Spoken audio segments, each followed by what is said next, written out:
Bon, j'ai un vrai problème, vraiment. C'est pire que les chips, c'est-à-dire que les cerises.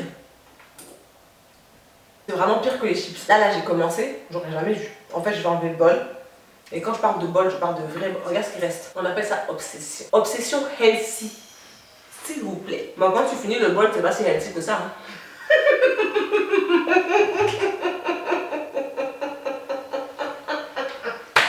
Bon, une dernière, j'arrête. Mais vu que je vais arrêter, autant en prendre deux. J'arrête.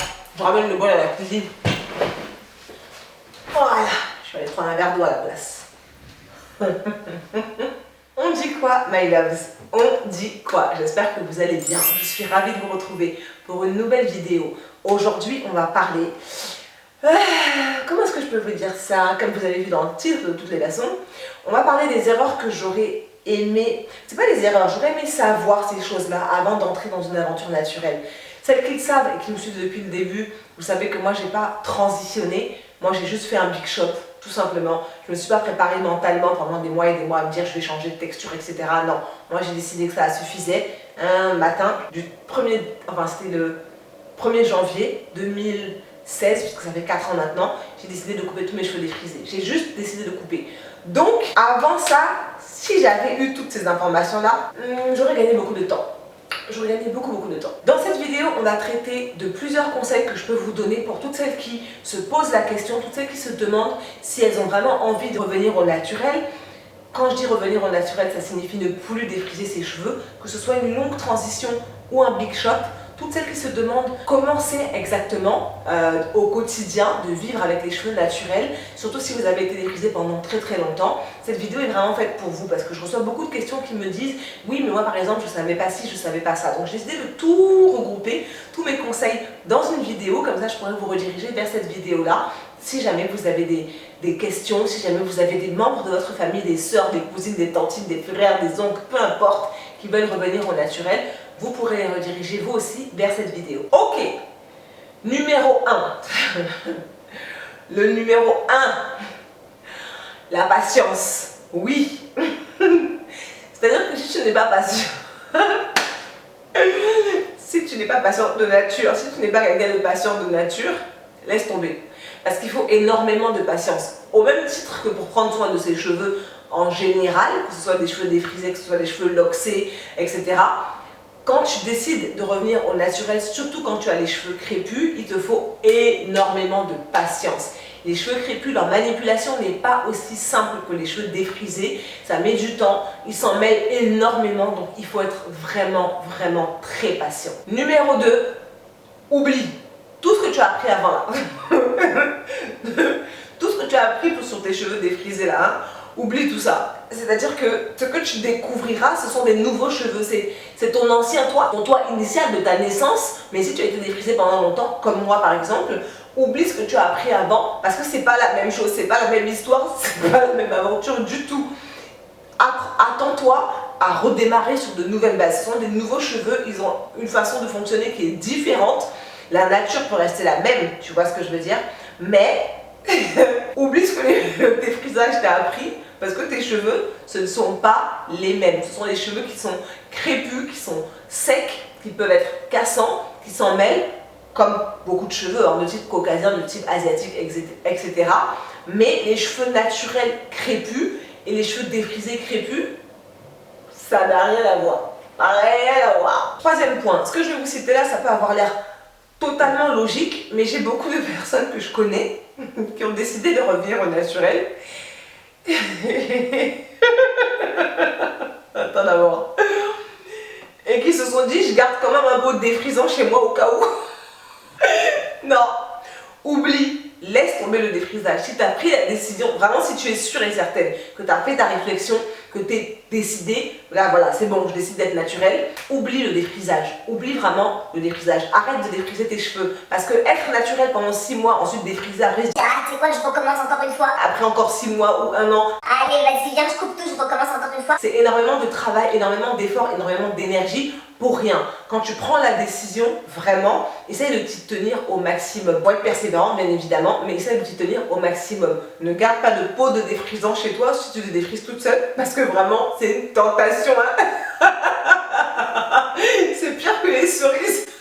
Surtout les jours où tu t'es dépassé dans ton wash day. Ah non, mon ami Moff, laisse tomber. Ensuite, si tu as décidé de revenir au naturel et que tu veux avoir des cheveux naturels qui sont sains et en bonne santé, arrête l'utilisation des outils chauffants. Tout ce qui est lissage, tout ce qui est brosse chauffante, à moins que ce ne soit de manière sporadique, vraiment exceptionnelle, une fois par mois ou une fois tous les 2 mois, mais évite l'utilisation de la chaleur de manière répétitive tous les 3-4 jours sur tes cheveux crépus. Ça va être dramatique. Tu vas te retrouver avec des sections qui seront vraiment très lisses, genre comme si elles avaient été défrisées, comme si elles avaient été cuites en fait, et des sections qui seront crépues. C'est ce qu'on appelle le heat damage, donc les dommages dus à la chaleur, et c'est pas bon du tout. Donc la chaleur, on ne la bannit pas, mais on essaye vraiment de s'en tenir le plus loin possible. Cinquièmement, je dirais qu'il faut essayer au maximum, d'entrée de jeu si possible, d'éviter tout ce qui est sulfate, tout ce qui est parabène dans son régime capillaire, c'est-à-dire dans les produits que tu utilises. Quand moi j'ai commencé mon aventure capillaire, comme je vous l'ai dit, il n'y a pas eu de transition. Donc je n'avais chez moi que des produits dont je me servais pour mes cheveux défrisés. J'ai continué à les utiliser, mais j'ai très rapidement cessé de les utiliser parce que je me rendais compte sur le long terme que ça n'allait pas avec mes cheveux. Après, ça peut passer sur quelques semaines, 1 mois, 2 mois, mais sur 1 an, sur 2 ans, les sulfates, les parabènes, ce sont les éléments qui sont très agressifs pour les cheveux naturels, particulièrement les cheveux naturels crépus. Donc essayez d'éviter au maximum. Je ne fais même plus attention au soleil, on n'a qu'à laisser tomber, on continue, the show must go on. Donc ce sont des éléments qui sont agressifs pour les cheveux naturels, particulièrement les cheveux crépus. Donc essayez d'éviter, si vous le pouvez au début de votre aventure capillaire, achetez juste un seul shampoing, il n'y a pas besoin d'en acheter 5, 6, 7, 8, mais achetez juste un seul shampoing qui ne contiendra pas de sulfate, de parabènes, qui ne sera pas agressif ni pour votre cuir chevelu, ni pour vos cheveux.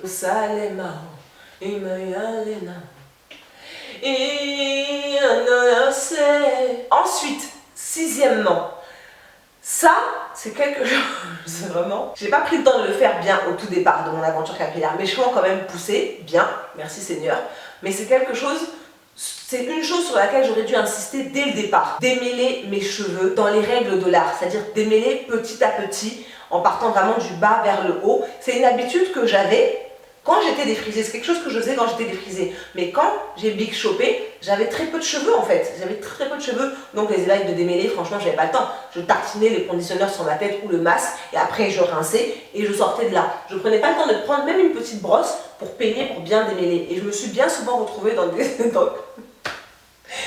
situations où tu sais, tu sors, tu sais, tu mets ta serviette en microfibre, tu continues tes trucs et tout machin, et après tu reviens devant le miroir pour coiffer ou au moins pour mettre tes crèmes hydratantes, etc. Et tu te rends compte que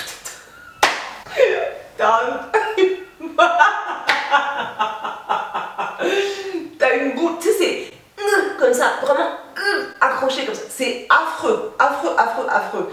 Donc, même si vos cheveux sont très très courts, à moins que vous n'ayez rasé votre crâne, si vous commencez un big shop sur une petite longueur, même si ça vous paraît très petit, de faire une twist ou quoi que ce soit, prenez des petits élastiques et sectionnez en fait chaque petite section pour être sûr que vos cheveux ne vont pas s'emmêler. Prenez soin de démêler vos cheveux correctement, étape par étape. Le démêlage section par section est extrêmement important. Que vos cheveux soient très courts ou que vos cheveux soient plus longs, travaillez par section, vous allez vous rendre compte que vous allez gagner énormément de temps et que vous allez gagner énormément d'énergie et que vous serez beaucoup moins fatigué. Ensuite, sur ce point-là, j'insiste et j'insisterai toujours, c'est pour moi l'une des étapes les plus importantes qui soit dans mon aventure capillaire et c'est une de celles que je recommande toujours. Essayez de faire un masque profond à chaque fois que vous lavez vos cheveux. Il y a des gens qui lavent leurs cheveux toutes les semaines. Les autres, levez la main aussi s'il vous plaît. Il y a des gens qui lavent leurs cheveux toutes les 2 semaines. Il y a des personnes qui lavent leurs cheveux une fois par mois. Mais à chaque fois que vous lavez vos cheveux, essayez, tant que faire se peut, de faire un masque profond. Le masque est très important pour nos cheveux crépus parce que c'est ce qui leur donne la force, c'est ce qui les nourrit. Des cheveux qui sont de type caucasien ou de type asiatique n'auront pas forcément besoin d'un masque. Je ne dis pas qu'elles ne le font pas, je ne dis pas qu'elles ne doivent pas le faire, mais le cheveu n'en aura pas forcément besoin. C'est pour ça que bien souvent dans les routines de filles de type caucasien ou asiatique ou même maghrébin parfois, elles font juste un shampoing et un après-shampoing et c'est suffisant. Leurs cheveux n'ont pas nécessairement besoin de la nutrition. Nous, nos cheveux, comme je vous l'ai expliqué dans cette vidéo-là, nos cheveux sont crépus, enroulés sur eux-mêmes. Donc le sébum naturel qui part de notre cuir chevelu a du mal à arriver au bout de notre cheveu. C'est pour ça que les soins tels que... Ça suffit là! C'est pour ça que les soins tels que les masques profonds, les masques reboostants de 1/4 d'heure, 20 minutes sont extrêmement importants parce qu'ils vont apporter à nos cheveux cette force qui leur manque naturellement. Est-ce que mon pull veut bien se comporter? Merci beaucoup. Voilà, on peut y retourner. Alors, le 8e point, je crois que c'est le 8e point. Honnêtement, je pense que c'est important. Je pense que c'est quelque chose qu'il faut faire, mais peu importe votre état de cheveux, que vous soyez défrisé naturel, que vous soyez de type caucasien, de type maghrébin, de type asiatique, peu importe la nature de vos cheveux, c'est une étape qui selon moi est extrêmement importante. Dormir avec un coussin en satin ou alors avec un foulard en satin ou alors avec un bonnet en satin. Pour moi par exemple qui ai des problèmes sur mes tempes, les bonnets j'en fais de moins en moins. Le bonnet, le dernier bonnet que j'ai, il a une bande qui est assez large donc du coup je peux le mettre ici et ça ne frotte pas sur mes tempes de devant.